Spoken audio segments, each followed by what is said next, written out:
When last did you put mouth in a woman's private part? When last? Now go more cool.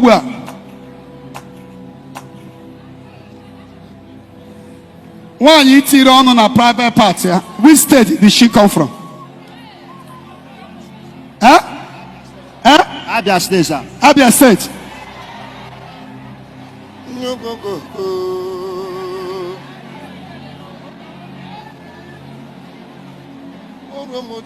Open your two hands. Stay away from anything, women. You will go far. You're a great man. Stay away from. Stay away from stash. Ukunga bakala baka.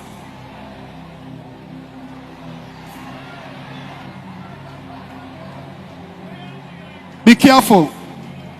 You have destiny. Don't offend people. Don't be involved in Yahoo. Don't be involved in Yahoo. Yahoo. Don't be involved. Yahoo. Don't be involved. Yahoo. Don't be involved. Evangelist Ebuka Obi, I was a young minister. Here, Ndi Igbo no video about that now. I found that you are passionate about Igbo, a Catholic, and the Igbo, one bụrụ somebody anyị hụrụ dịka onye Chineke kpọrọ Chineke jikwara ngwa ọrụ. Aga m asụ onye bụ vidio n'Igbo, onwezi onye na-ada n'Igbo, ndị Igbo kọwara ya, because onye na-enwere onye na-abụ okopụ onye afọ ịkụ achịchị ya azụ, mana nke onye na-eme agago. Ihe mere Catholic priest ji bụrụ the greatest abụrụ na fa the perfect. You know, because they are under authority. The beauty of being under authority. We American church brought the best, and Catholic priesthood is brought the best and the greatest institution. So Igbo, a Catholic, goes with a lot of decency and decorum. Ebe anyway a moderate display of and use of charismatic gifts, anyway chaos. We have about confidentiality. We have about human dignity. We have about respect. This type of video, I know one of the reasons why so many great men of God fail. Because even our Father Merodefa, immediately Bishop can appear faculty. And the Obu na Madosino a Catholic, but is not being regulated by the principles of the same institution. Only has to know a member, that person becomes a lie. So this nothing Onye Ebuka people, because I discover a lot of our followers were asking questions. You know, was I as the testimonies resounded.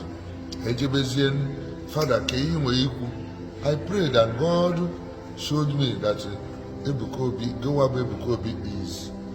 I am buying the dreams I had. Most often, I always see priests around. Not one, not two, not three. More than 9. So I have no doubt about how good you are and how good the ministry is. But even the it causes a lot of damages. And before you know it, the mother copy one material na abuse marriage, na ụfọdụ okwu afa disgusting. Ndị abụ ihe abụ emebe ejide ụka arịrasa onye abụpụtakwa si na ya bụ Catholic na ebe onye otu Kristi, ma ihe ndị a bụ ihe na-ebute nkọcha nyere the body of Christ. And it appears as if onwe chọrọ ịbịa si na-ekwe eziokwu, ndị kwesịrị ikwu eziokwu rapụ eziokwu ha kwesịrị ikwu na ọ na-eme ataki things. So akpọ okwu afa na-ekwu ife onye nwa na-eme na-adọrọ mma, ya wepụ nke a, ya wepụ nke a, ka e wee nebezi anya ma na ụka Kristi nwere ike ime approve si ndị otu Kristi jebezie. Because I'm na mgbe Fada bidokwa, it wasn't easy, but eventually it was ife ụfọdụ na-adọrọ mma wee makara good ndị mmadụ sizi ebe dị iche iche na-abịa onye ruo ebe afọ ruo obi elu onye afọ akụ ụka na so anyị nwere nsogbu na Chukwu nyere onye na-abụrụ fada onyinye dị etu a but ịbịazi na ọ n'ọgbọ everyday onye nwa ji mee nke a na-akụ ife nwa ọ dịrọ mma na-enelu ndị ụka ndị ọzọ dịka Paul na Nchefa Gaddafi Julamis even Suleiman all these people you see how decent they are mana nke ndị Igbo bụ onye ahụ lusu ọ na-akpọ kwilikwili a na-eme ife ya wa na-eme ọ na-ata afọ eziokwu that na onweghị dị perfect but when this kind of thing is trying to become a format anyị nwere ọnụ na Zion ministry because asị nọ ihe Catholic and elu ebe afọ a na-eme in the name of the Catholic Church and all that enwe ka esi kwuo okwu asị na ọ bụzịkwa Catholic non-denominational ozelukwa onye asị nọ so onye ahụ bụrụ Catholic oge na-follow the pattern because isi na ife a bụ ihe a you abide by the principle of that thing otherwise imagine na deception so ịpụta na this kind of video onye ọbụla bụ mmadụ if a human being and this kind of thing does not disgust you, it doesn't piss you off, you know that you have lost your sense of being a human person. Forget about quest for miracle because no man selfishly no one solve the problem. At the end of the day, a problem man has solved as such with this type of thing. So this kind of man, no, is go one in no one paramiko, na-etinye ọnụ n'ebe nwa na-eme nke ọzọ. At the end of the day, you go back to that man and interview him.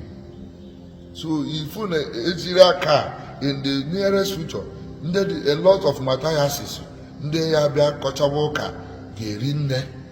just watch it because Matthias is a product of this type of ministry. No, where he because there is no salvation in this type of thing. So Chineke bonitere gi nwa bụ Ebuka Obi, let me just tell you, and the Zion ndị nwere ike ịbịa criticize but get into ọfụma ka unu ghọta the truth because I took time before I ever uttered anything.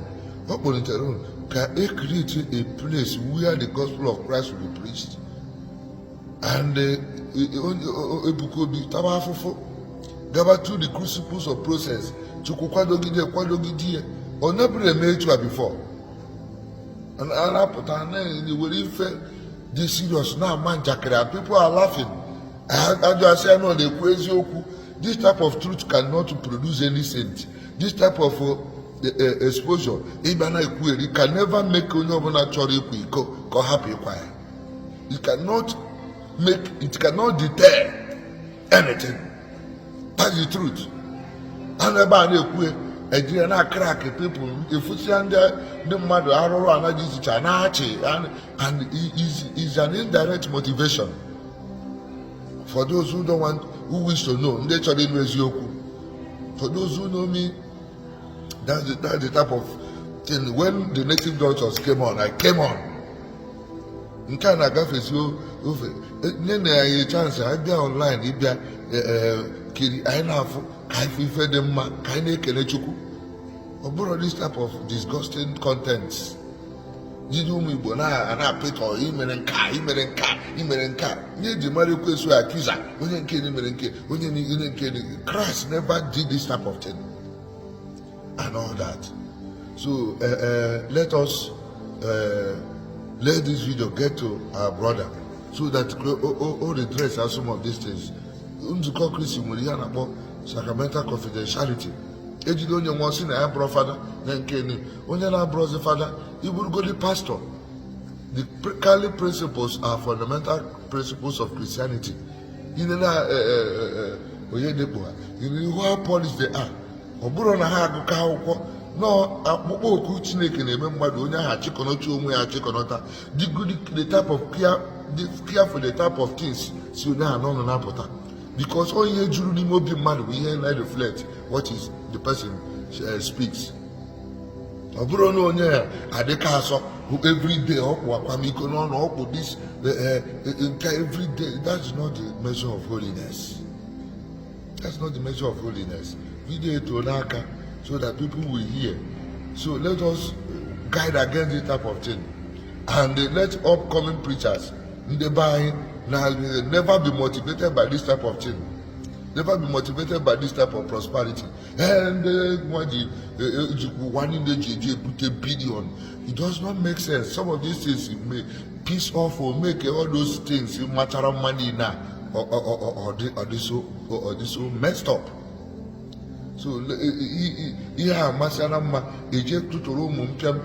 negative things. So what you are doing is beautiful. The singing, the ministration, the word of God. I believe I enjoy your preaching. I enjoy everything.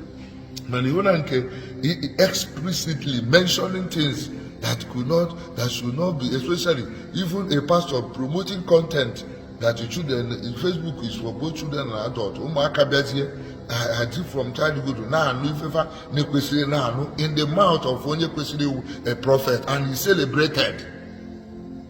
And so people find nothing bad about it. I mean, I feel I should speak because including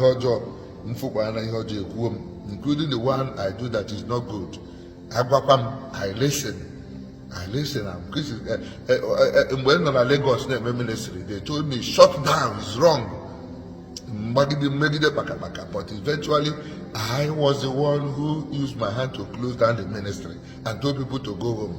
And my bishop brought me back and sent me to the parish as assistant parish priest. And from there, today I'm a parish priest. I feel so happy. I'm not missing anything. I don't want to become rich and I don't want to become great. I just want to serve Jesus, and the joy in serving him is enough. So only actually criticize constructively, but never insult the word of God. Only actually igbaso ozioma n'usoro Kristi, omeya n'usoro Kristi, and onwe ihe na-adọrọ m onye afọ na-eme asị na nke adọrọ mma si wepụ aka enwere ofe tupu ọ aka mmadụ. Udo dịrị ọnụ. God bless you.